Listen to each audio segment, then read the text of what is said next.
Welcome to Silent Crime Case, where we unravel the darkest mysteries hidden in plain sight. In today's episode, we delve into the chilling story of Lila Greystone, a woman whose name became synonymous with betrayal, manipulation, and death. On the surface, she was the picture of kindness, a devoted caretaker, a pious churchgoer, and a loving mother. But beneath the facade lurked a web of lies so sinister it would shock an entire nation. How did one woman use charm and trust to commit some of the most heinous crimes in small-town America? What secrets did she bury along with her victims? Join us as we explore the life of a seemingly ordinary woman whose calculated deeds turned her into one of the most notorious figures in true crime history. Brace yourself for a story filled with intrigue, deception, and the relentless pursuit of justice. This is the case of Lila Greystone, the Widow of Bellhaven. Beneath the tranquil surface of quiet rural America, secrets festered and a storm brewed. Lila Greystone, a name that would later send shivers down the spine of a nation, began her life in unassuming simplicity. Born on November 15, 1935, in the small town of Hartville, South Carolina, Lila was the eldest of 5 children. Her early years were a paradox, a serene childhood backdrop marred by hidden shadows of dysfunction. Her father, Martin Greystone, ruled the household with an iron fist, his strict demeanor masking the unspoken horrors that unfolded within their home. Lila's childhood was spent in the shadows of their family's small cotton farm, where she toiled under the relentless southern sun. Her mother, Margaret, a woman of quiet resilience, bore the brunt of Martin's frustrations. The Greystone home from the outside seemed picture-perfect, but those who stepped inside found a world governed by fear and silent despair. It was here that Lila first learned the art of concealment. At school, she was the picture of innocence, a bright-eyed girl who excelled in her studies and charmed teachers with her gentle demeanor. Yet, whispers of unexplained bruises and her reluctance to return home painted a different story. These early years forged a complex duality within Lila, a sharp divide between the public image she carefully cultivated and the inner turmoil she fought to suppress. As she grew older, Lila's resourcefulness became more pronounced. She found small ways to escape the suffocating grip of her home life, whether through schoolwork or the pages of books that promised a world beyond her own. Little did anyone suspect that this quiet determination would one day manifest in ways that would shock even the most hardened investigators. The foundations of her dual life were being laid, setting the stage for a future that no one could predict. By the age of 18, Lila's yearning for freedom had grown insatiable. She married David Harland, a local mechanic with a warm smile and a reputation for his generous heart. Their union promised a life far removed from the oppressive atmosphere of her childhood home. They settled in Mapleton, a modest town known for its tight-knit community and unwavering traditions. For a while, it seemed as though Lila had found her haven. Their early years together were marked by quiet contentment. David's steady income allowed Lila to play the role of a devoted housewife, a role she performed with meticulous care. They welcomed 2 children, a son named Jack and a daughter named Emily. To the outside world, Lila embodied the ideal of domestic bliss, but beneath the veneer of happiness, cracks began to form. David, once doting and attentive, grew distant. Nights spent at the local bar replaced evenings at home. Rumors of infidelity circulated, whispers that found their way to Lila's ears. The security she had so desperately sought began to crumble. As tensions mounted, Lila's childhood coping mechanisms resurfaced. She turned to prescription drugs, initially prescribed for chronic back pain. What began as a temporary reprieve from her physical and emotional struggles quickly spiraled into dependency. Friends and neighbors noticed a change in Lila. Her once bright eyes dulled, and her demeanor became more erratic. In 1963, a devastating house fire claimed David's life. The cause was ruled accidental, attributed to faulty wiring. Lila's grief seemed genuine, her anguish earning her the sympathy of the entire town. Yet, a small detail a neighbor recalling Lila's unusually calm demeanor during the chaos would later resurface as a chilling clue in an unfolding tragedy. This first ascent marked the beginning of a series of events that would redefine her life and those around her. The years following David's death were a whirlwind of upheaval and reinvention.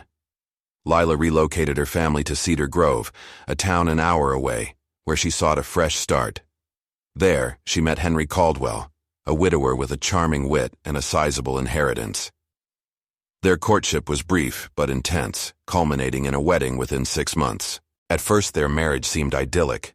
Henry, captivated by Lila's seemingly boundless warmth, was eager to provide her with the stability she craved. But as the seasons turned, Henry's health began to decline. He complained of persistent nausea, weakness, and severe stomach pains. Doctors were baffled by his symptoms, attributing them to stress or age. On April 17, 1968, Henry succumbed to what was officially declared a heart attack. Lila's sorrow was palpable at the funeral, her tears convincing even the most skeptical of attendees. However, murmurs of suspicion began to ripple through the community. It was noted that Henry's condition had deteriorated rapidly after a series of meals prepared exclusively by Lila. The whispers didn't deter Lila. Over the next few years, she moved frequently, taking jobs as a caregiver for the elderly. Her charm and nurturing demeanor made her a favorite among families seeking reliable help. Yet, with each new position, a familiar pattern unfolded. Her employers or their relatives would fall mysteriously ill, their conditions worsening inexplicably. Despite the growing trail of misfortune surrounding her, Lila's unassuming nature shielded her from scrutiny. She attended church regularly, volunteered in local charities, and presented herself as a woman devoted to her faith and family. Few dared to question the shadow of death that seemed to follow wherever she went. With each new tragedy, the suspicions grew, but so too did Lila's ability to evade accountability. In 1974, Lila began working for William and Martha Jenkins, a retired couple living in a quaint farmhouse on the outskirts of Bellhaven. William, a former school principal, was a pillar of the community, known for his wisdom and generosity. Martha, his loving wife, suffered from arthritis and relied heavily on Lila's assistance. Within months of Lila's arrival, William began experiencing severe digestive issues. His robust health declined rapidly, leaving doctors puzzled and his wife devastated. On June 12, 1975, William passed away. The cause of death was listed as complications from a pre-existing condition, though no autopsy was performed. Martha's grief was profound, and Lila's presence became her lifeline. However, Martha's health also took a sudden turn for the worse. Complaints of debilitating stomach pain and dizziness escalated until, on August 3, 1975, she too succumbed to what doctors described as a severe gastrointestinal infection. Rumors swirled, but Lila's reputation as a devout caretaker shielded her from blame. She continued to ingratiate herself with the community, even as the Jenkins family raised quiet concerns. Unbeknownst to them, Lila had begun forging checks in Martha's name, a secret that would come to light in the most shocking of ways. The web of lies, carefully constructed over years, was beginning to unravel, yet Lila's facade of innocence remained intact. By 1977, Lila had moved in with Elliot Bradford, a retired pharmacist and recent widower. Elliot's family, initially wary of Lila's intentions, was gradually won over by her kind demeanor and apparent devotion to Elliot's well-being. Yet, within months of her arrival, Elliot began to suffer from unexplained ailments. On October 20, 1977, Elliot died in his sleep, the cause attributed to natural causes. It was a tragic but seemingly unremarkable event. However, Elliot's son Nathan found inconsistencies in his father's financial records. Checks written in amounts his father would never authorize had been cashed in the weeks leading up to his death. All were signed in a handwriting eerily similar to Lila's. Nathan brought his concerns to local authorities, but without concrete evidence the case was dismissed. Undeterred, he began his own investigation, piecing together a timeline of Lila's movements and the string of mysterious deaths linked to her. His persistence laid the foundation for what would eventually become a sprawling criminal investigation, one that would reveal the chilling truth behind the facade of the widow's web. As authorities began to take notice, Lila's carefully constructed world of deception started to unravel, setting the stage for a dramatic and suspense-filled pursuit of justice. The stage was now set for her undoing, but how far had her crimes truly reached? And would justice arrive before another victim fell prey to her deadly schemes? As investigators began piecing together Lila Greystone's trail, one thing became disturbingly clear. Her presence often coincided with a pattern of untimely deaths. Following the revelations brought forward by Nathan Bradford, authorities reopened several cases linked to Lila, including those of Henry Caldwell and the Jenkins couple. Each new piece of evidence seemed to point to an orchestrated pattern of manipulation and deceit. In 1978, investigators exhumed the bodies of William and Martha Jenkins. Forensic analysis revealed traces of arsenic, a toxic substance that left a telltale signature in the tissues. This chilling discovery sent shockwaves through the small town of Bellhaven, as community members grappled with the notion that a woman they had once trusted and admired could be responsible for such heinous crimes. The exhumation reports detailed severe and prolonged suffering, emphasizing the calculated cruelty of the poison's effects. Privately, Lila's demeanor shifted. She grew increasingly paranoid, convinced that someone within her inner circle was feeding information to the police. Friends noticed her irritability and uncharacteristic outbursts, but she maintained her public persona of a devout Christian and a dedicated caretaker. She often spoke of her faith in church gatherings, presenting herself as a woman of unwavering spirituality. Her connection to religion became both a shield and a source of scrutiny. Those who knew her from church remained divided. Some believed her outward piety, while others quietly questioned whether her faith was genuine. This duality, a woman presenting herself as a savior while secretly poisoning her victims, added to the growing unease surrounding her case. Lila's physical health began to deteriorate as well. She complained of chronic back pain, a condition that had first led her to rely on prescription drugs. Her dependency deepened, further impairing her judgment and driving her to desperate measures to sustain her addiction. Investigators noted this connection, piecing together how her financial fraud and killings were linked to maintaining her access to the drugs. By the late 1970s, whispers about Lila's possible involvement in multiple deaths had become impossible to ignore.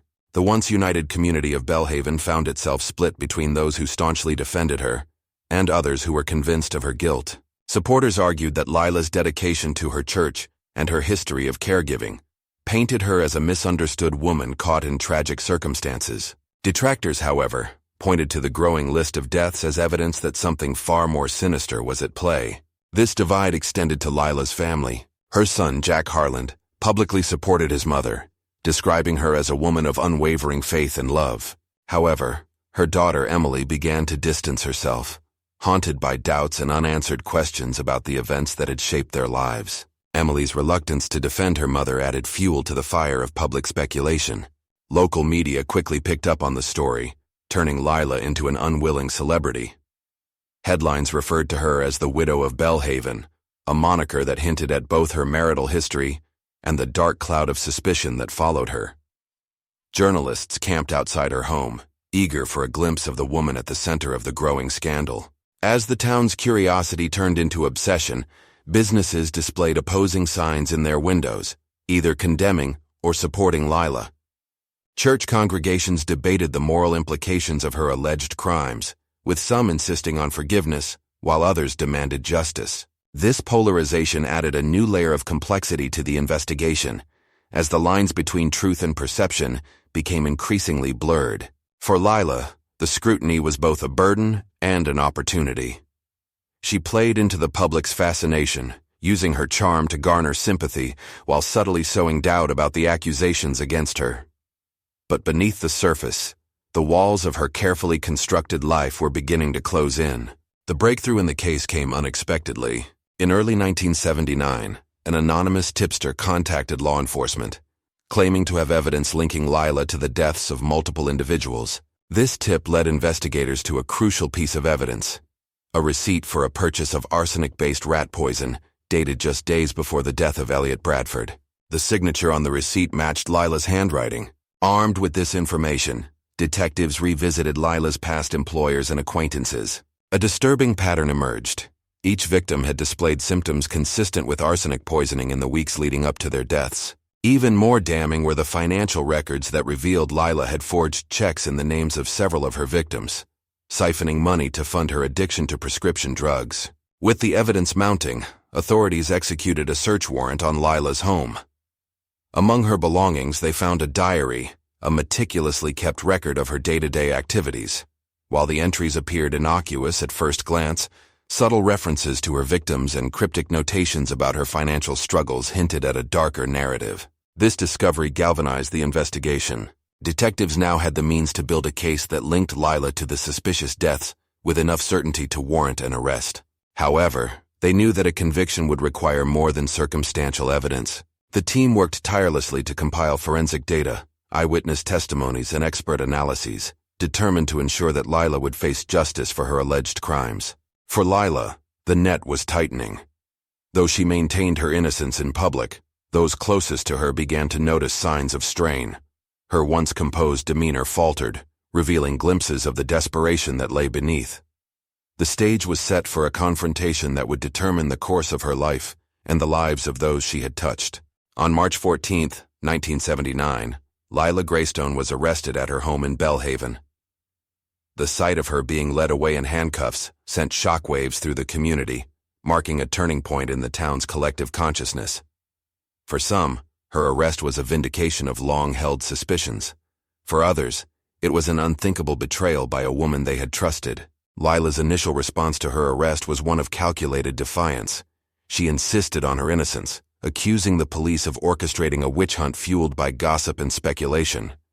Her attorneys echoed these sentiments, portraying Lila as a victim of circumstance and a target of community bias. However, the evidence presented at her preliminary hearing painted a starkly different picture.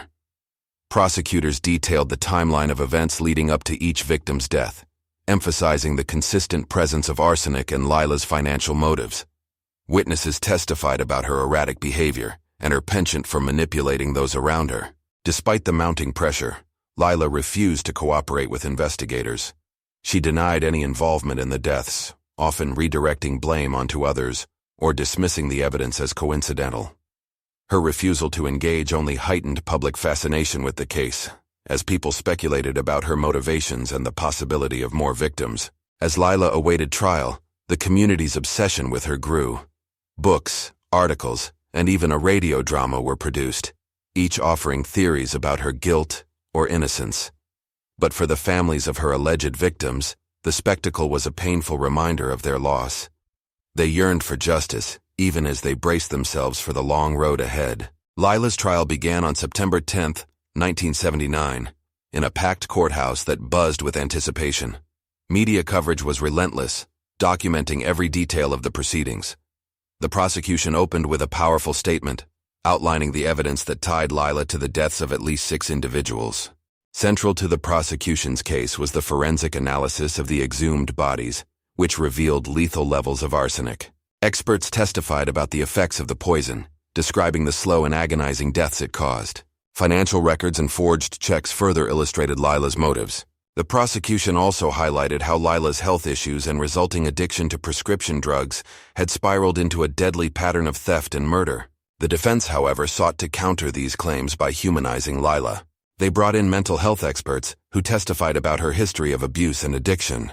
Psychiatrists discussed her traumatic upbringing in detailed evaluations, suggesting she suffered from depression and a dissociative identity disorder. One psychiatrist, Dr. Dorothy Ellis, described conversations with Lila's alleged alternate personality, Beth, who claimed responsibility for protecting Lila during traumatic episodes. The defense argued that Lila's crimes were the result of psychological fragmentation rather than calculated intent. Next, they shifted focus to Lila's financial motives. Prosecutors presented bank records, forged checks, and witness testimonies, demonstrating a clear pattern of theft and deception. Each victim had been exploited, financially drained before their untimely demise. Prosecutors argued that Lila's prescription drug addiction fueled her actions, turning her into a predator who preyed on the vulnerable. A series of dramatic testimonies added an emotional weight to the case. Families of the deceased took the stand, recounting the heartbreaking decline of their loved ones and the betrayal they felt upon learning of Lila's alleged role. Perhaps most damning was the testimony of Lila's daughter, Emily, who reluctantly admitted her suspicions about her mother's involvement in the deaths. Throughout the proceedings, Lila maintained a stoic demeanor. She denied all accusations, insisting that she had been framed or misunderstood. However, her composure faltered under cross-examination. When confronted with the receipt for arsenic-based rat poison bearing her signature, she stumbled, offering vague explanations that failed to convince the jury. By the time the prosecution rested its case, the evidence against Lila seemed overwhelming. The courtroom was charged with tension, as spectators speculated about whether the defense could counter the damning narrative. The stage was set for the defense's attempt to humanize Lila and sow doubt in the minds of the jury. Lila's defense team faced an uphill battle as they began presenting their case. They leaned heavily on her history of trauma and addiction, bringing in medical and psychological experts to paint a picture of a woman overwhelmed by her circumstances. Her attorneys emphasized how her chronic pain and hysterectomy had led to a reliance on prescription drugs, spiraling into an addiction that clouded her judgment. Key to the defense's argument was Lila's religious transformation. They called character witnesses who spoke of her devotion to her faith and her efforts to guide others in spiritual matters. Fellow church members testified to her involvement in prayer groups and charity work, arguing that these actions were proof of her moral character. Lila herself took the stand, delivering a tearful account of her early life and struggles with addiction. She claimed she had found solace in her faith, describing moments of spiritual clarity that had helped her confront her past.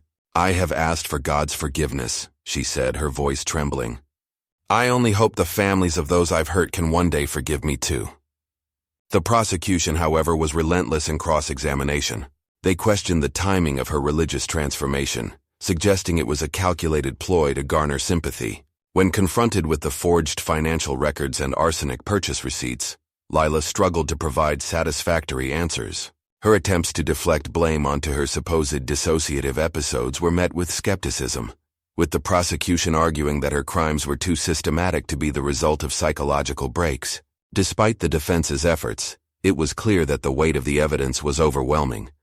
The jury's focus remained on the trail of death and deceit that Lila had left in her wake, setting the stage for a verdict that would determine her fate. After weeks of emotional testimony and heated arguments, the trial of Lila Greystone reached its climax. On October 21, 1979, the jury retired to deliberate. The courtroom buzzed with anticipation, the air thick with tension, as families of the victims, reporters, and curious onlookers awaited the outcome. The deliberation process lasted 3 days, a period marked by intense discussions among the jurors. They weighed the overwhelming forensic evidence, the financial records, and the emotional testimonies against Lila's claims of innocence. Jurors later revealed that their debates were often heated, with some initially swayed by the defense's portrayal of Lila as a victim of circumstance. Finally, on October 24, 1979, the jury returned to the courtroom. As the foreperson read the verdict, a collective gasp swept through the audience. Lila Greystone was found guilty of 5 counts of first-degree murder. The judge sentenced her to life imprisonment without the possibility of parole, citing the egregious nature of her crimes and the profound betrayal of trust they represented. For the families of the victims, the verdict was bittersweet. While it offered a measure of closure, it could never undo the pain of their loss. Some expressed relief that justice had been served, while others struggled with lingering questions about how Lila had evaded suspicion for so long. Lila's reaction to the verdict was a mixture of defiance and resignation.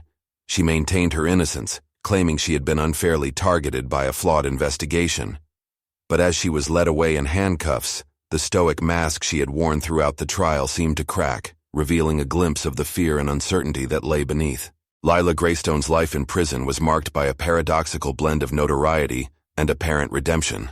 As the sole female inmate serving a life sentence for multiple murders in the state, she became a figure of fascination among both fellow prisoners and the public. Her notoriety earned her the nickname, the Widow of Bellhaven, but it also drew the ire of victims' families, who viewed her as a manipulative killer unworthy of sympathy. In the solitude of her cell, Lila immersed herself in spiritual reflection. She attended regular Bible study sessions and began corresponding with religious leaders across the country.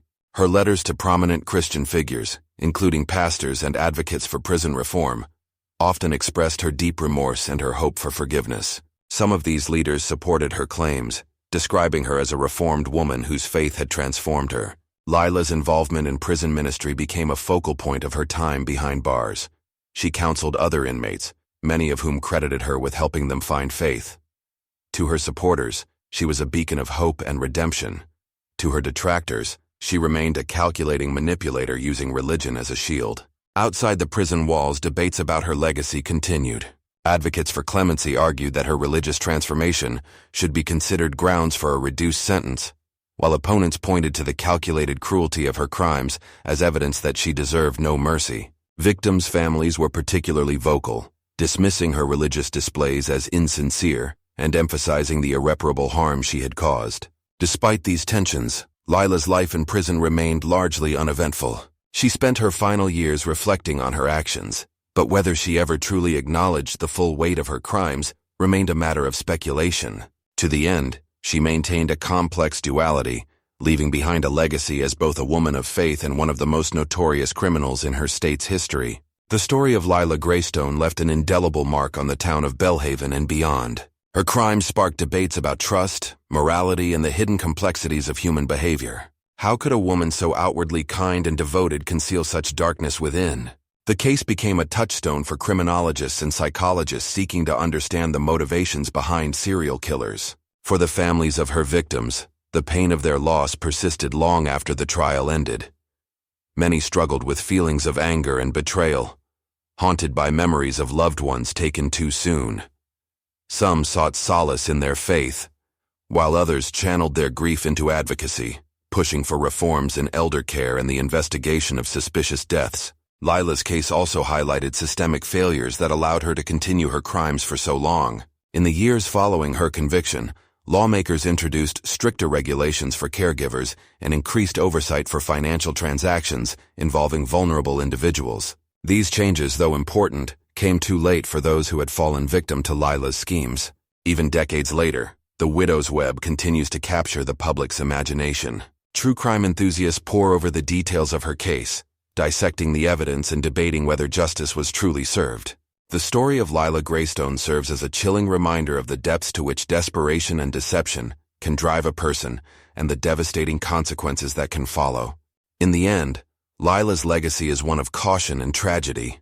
Her crimes shattered lives, divided communities, and left an enduring mystery.